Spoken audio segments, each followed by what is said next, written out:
আমি এসেই দেখতে পাচ্ছি আমার মা বোনেরা, হাজার হাজার মা বোনেরা বসে আছেন ঘর সংসারের রান্না কর্ম ছেড়ে দিয়ে, সমস্ত কাজকর্ম আগে সকালবেলায় শেষ করে দিয়ে তারা বসে আছেন। তারাই তো আমার সবচেয়ে বড় সম্পদ। মা বোনেরা আমার, কত দূর দূরান্ত থেকে আপনারা এসছেন। না জাগিলে ভারত ললনা, এ ভারত জাগে না জাগে না। তো বলি, জাগো বাংলা জাগো, আমার মাগো জাগাও বাংলা জাগাও। আর মহিলা ভোটে যে আগামী পঞ্চায়েত নির্বাচনেও পাখির চোখ তৃণমূলের, তা রবিবারও স্পষ্ট।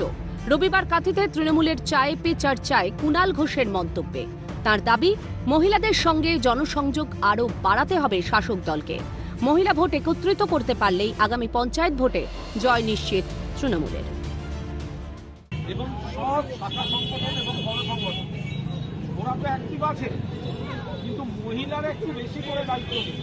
কারণ বাড়ির ভেতর থেকে ঢুকে ওদের ভোটটা বার করে আনতে হবে, শক্তিকে ঘরে ঘরে পৌঁছে নিয়ে যেতে পারি। তাহলে কিন্তু তৃণমূল কংগ্রেসকে শুধুমাত্র চমকে ধমকে কেউ ঠেকাতে পারবে। কিন্তু কিসের ভিত্তিতে রাজ্যের মহিলাদের ওপরে এত বিপুল ভরসা করতে চাইছে শাসক দল? সত্যিই কি রাজ্য সাক্ষী বিপুল উন্নয়নের? তথ্য বলছে শিল্প নেই, চাকরি নেই, বেহাল শিক্ষা ব্যবস্থা। রাজ্যে চটজলদি চোখে পড়ার মতো উন্নয়ন মানুষের কাছে পৌঁছে দিতে চালু করা হয়েছে দুয়ারে সরকার কর্মসূচি। আর রাজ্যে ডিএ অপ্রাপ্তি নিয়ে সরকারি কর্মচারীদের আন্দোলন যতই থাক, কোষাগারে টান যতই থাক, জনকল্যাণমূলক এই সমস্ত প্রকল্প চালিয়ে নিয়ে যাচ্ছে শাসক দল।